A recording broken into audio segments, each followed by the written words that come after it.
delighted to be back at the Times Lit Fest after a gap of 2 years. The months of November to January or February every year are the period of Lit Fests across the country. There is now a Lit Fest epidemic in India. And there are about, at last count, 15 cities which host Lit Fests, largely in English, and there are 5 cities which hold Lit Fests largely in the vernacular language, in the language of that particular state. So from a small beginning, Lit Fests have become major events looked forward to by both the people who come to listen and the people who come to speak. Unfortunately, over the years, these Lit Fests have become more fests than lit. There's very little lit, but a lot of fests. And so, in the literary festivals that I go to, we end up talking not about books, not about scholarship, but we end up talking about the Citizenship Amendment Act, the National Population Register, the National Register for Citizens, the Uniform Civil Code, so on and so forth. And I think when I saw the schedule for the Time Lit Fest here, I was pleasantly surprised and in fact quite shocked that every session was revolving around a book. And that's what really a literary festival should be.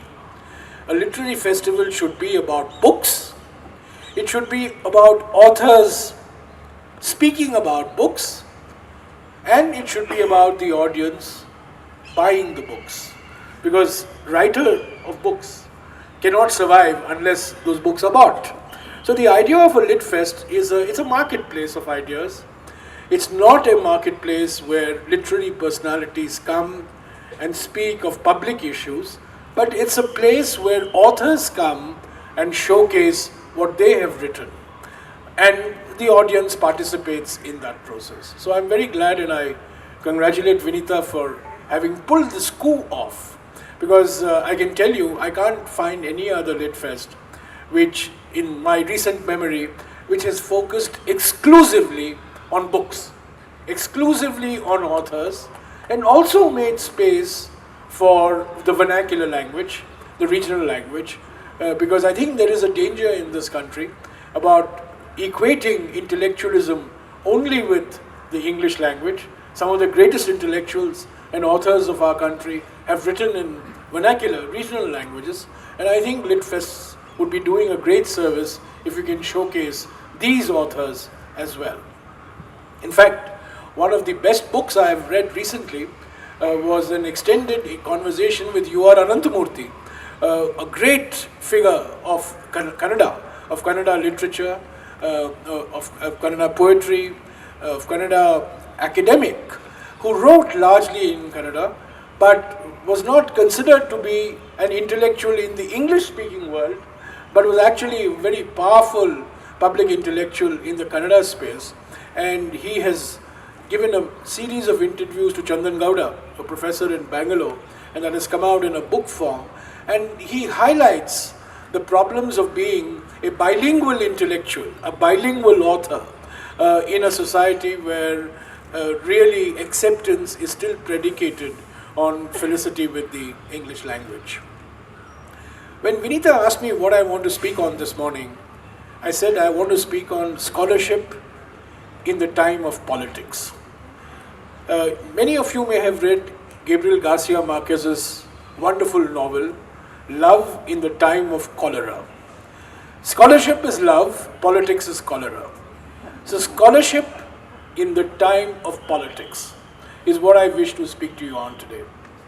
And I think one of the great tragedies of our time, in this country particularly, is the manner in which the world of scholarship has been contaminated by the virus of politics. Politics is a noble profession. Politics is essential. It's the lubricant for keeping the democratic wheel moving. However, the world of scholarship has to exist independent of the world of politics. And I think there is a great danger that we face as a society if we allow the world of scholarship that exists in our country to be overtaken by political considerations. And let me highlight to you three dangers which I see on the horizon. In fact, they are not on the horizon. They are already with us, and we are living through this intersection of the world of politics and scholarship. First, politics has made scholarship deeply ideological. History writing can never be ideological. History writing has to be history. In fact, the word for history in most Indian languages is itihas. Itihasa means thus it was. Itihasa. This is what happened. Thus it was. But we have forgotten what itihas really means. And today, when we look at history writing, for example, we look at history as right-wing history, left-wing history, we look at it as secular history, we look at it as communal history. I think these are very dangerous appellations we give to the world of scholarship. In the world, in the intellectual world, there is only one yardstick that should count, and that is scholarship. A person's political ideology is secondary. A person's commitment to scholarship is very, very fundamental. There's a recent book that came out on Sir Jairam Ramesh, one of the great historians of India. But using today's lens, Jairam Ramesh is condemned as a right-wing historian. Now, I'm not a right-winger by any stretch of imagination. In fact, I belong to the left-wing school of politics. But as somebody interested in Indian history, it's a great tragedy that a figure like Jairam Ramesh is condemned as a right-wing historian and therefore is not even read. And any mention of Jairam Ramesh is enough to give apoplectic fits to the so-called liberals of our country. So I think this danger of ideological appellations, whether it is in history, whether it's in economics, whether it is in social science, and increasingly, whether it's even in the natural sciences, I think is doing great disservice to the world of scholarship. And I think we should recognize that there is a fine firewall between politics and scholarship so that we avoid giving ideological appellations, ideological labels based on today's characterizations of people. The second danger of this contamination of scholarship by politics is that scholarship is becoming increasingly judgmental. Scholarship is not becoming, the purpose of scholarship is not to assert, it is to ascertain.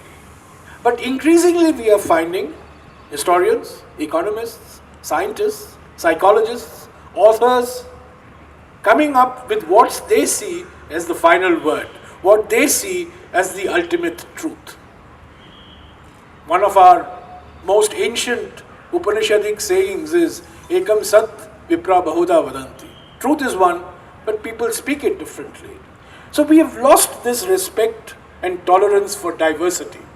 And all of us look for monoculture in our world of scholarship. So if you are a JNU, only left-wing scholars are acceptable.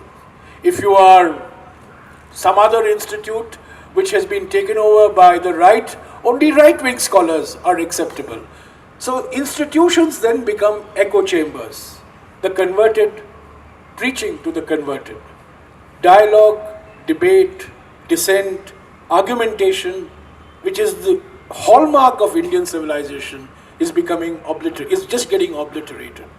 So I think we must recognize that it's very easy to be judgmental, but it's far more difficult to actually excavate how things happen, how things work, and how things should happen, and how things should work. So the job of an author, in my view, particularly in the social sciences, or even in the natural sciences, as I said, is not to assert, but it is to ascertain. That's the work of a true scholar. Third, The danger in this increasing proliferation of politics into the world of scholarship is this world of scholarship is becoming increasingly parochial. National level institutions are becoming increasingly parochial institutions. And one of the great advantages of intellectual life in this country has been the cross-fertilization of ideas from people speaking different languages, coming from different cultures, holding different beliefs and faiths. But all that now is being reduced to conformity. There is a systematic assault on all our institutions, on the entire intellectual edifice of India, by people wanting conformity. And one form of ideological conformity is now being replaced, or is being sought to be replaced, by another form of ideological conformity. Both conformities, in my view, are detrimental to the world of scholarship. So I think literary festivals play a very important role in bringing people of different persuasions together to debate on what they have produced in the form of books, fiction or non-fiction. And I think the best tribute that we can pay to the world of scholarship is actually to provide and expand the scope of such interactions of the type that literary festivals provide. I don't want to say more on this subject except to conclude by saying that India has always been an open society. We have always not only respected diversity, but we have celebrated diversity. In fact, our motto, the founding motto of the Indian nation is unity in diversity. And I have long argued that unity in diversity is actually a very limited concept. The word unity in diversity comes from the Bengali, first written by Rabindranath Tagore in 1909. Somebody translated that Bengali wrongly into unity in diversity. Those of you who know Bengali and those of you who know Tagore will remember Tagore's phrase in Bengali, which when translated into English actually reads unity through diversity, not unity in diversity. Unity in diversity is a passive concept. Unity through diversity is far more of an aggressive concept which embraces the need for diversity. And I think a nation survives only if we celebrate diversity, not only of religion, not only of language, not only of region, but the diversity of ideas. And I think the greatest disservice we would be doing is to allow ourselves to be reduced to a desert in which only one type of idea flourishes, only one type of scholarship flourishes. I find the list of authors over the next 2 days, there are authors of different persuasions. In fact, I'm on a panel with an author who has written a book on Veer Savarkar, and I'm looking forward to it because Veer Savarkar is a hero to my political opponents, is a devil to the political ideology to which I belong, but that's irrelevant. We have to discuss who Savarkar was, what made him Savarkar, what were his ideas. We're not discussing the person, we're discussing his ideas, and I think we should very clearly, and I think not only as authors, but also people as readers, we must learn to distinguish the two. So with these few words, I'm delighted to launch this unusual LitFest, and I hope that market pressures will not force you to change the nature of your LitFest, because in today's world, ultimately what sells, what captures the headline is what sells a LitFest. Ram Guha, reading about his book in Calicut, did not give the headline, but Ram Guha saying that the people of Wayanad should not have voted Rahul Gandhi became the headline. So I think there are market pressures that organizers of LitFest are always subject to, but I hope that you will resist these market pressures and keep the LitFests to their basic objective. Authors, books, readers, and ultimately buyers of those books as well. Thank you.